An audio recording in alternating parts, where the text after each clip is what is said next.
Programang ito ay rated SPG. Striktong patnubay at gabay ng magulang ang kailangan. Maaaring may masiselang tema, lengguwahe, karahasan, sexual, horror o droga na hindi angkop sa mga bata.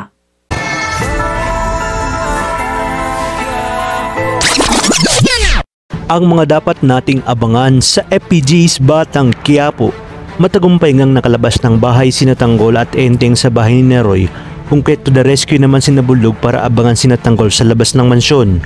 Ngunit hindi naman makakapayag si Angkong na basta-basta na lang makatakas sina Tanggol, kung kaya't agad niya itong pinasundan kina Roy at sinabi na siguraduhing maibabalik ang pera at maiharap ng buhay sina Tanggol dahil siya mismo ang magtuturo na leksyon sa mga ito. Habang sila ay papatakas ay tinanong ni Buldog kung nakuha na ba umano ni Tanggol ang lahat.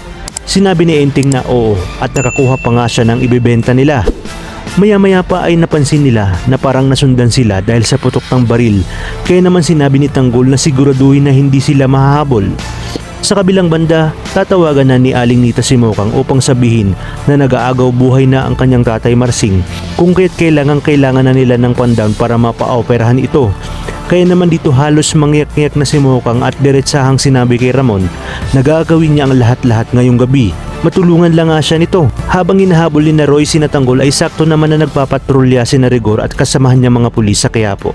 At dito narinig ni Rigor ang putok ng baril, kung kaya't sinundan niya ang dalawang sasakyan na naghahabulan. Dahil alam ni Roy na may pulis ay agad niyang sinabi sa kanyang mga tao na huwag nang sundan dahil baka masukol pa sila at madamay pa.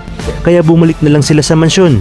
Buong pag-aakala ni Tanggol na hindi na sila nasundan at pagdating niya sa ospital habang kausap si Mokang ay bigla naman siyang makakarinig ng putok ng baril. Hudyat na nasundan sila ng mga parak.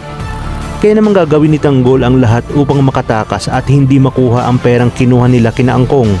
At dahil sa mga susunod na mangyayari ay sinisisi ni Mokang ang kanyang sarili. Agad niyang tatawagan si Ramon upang humingi ng tulong para sa kaibigan niya umanong si Tanggol. Kaya agad na magtutungo si Ramon 10 ng kanyang mga kasamahan upang alamin kung sino ang Tanggol na sinasabi niya kay Mokang. Sa inyong palagay, dito na nga kaya tuluyang malalaman ni Ramon ang panglulokong ginagawa sa kanya ni na Olga at David, kung kaya't dito niya nasisimulan ang paghihiganti mula kay Olga hanggang kay Rigor at kay David.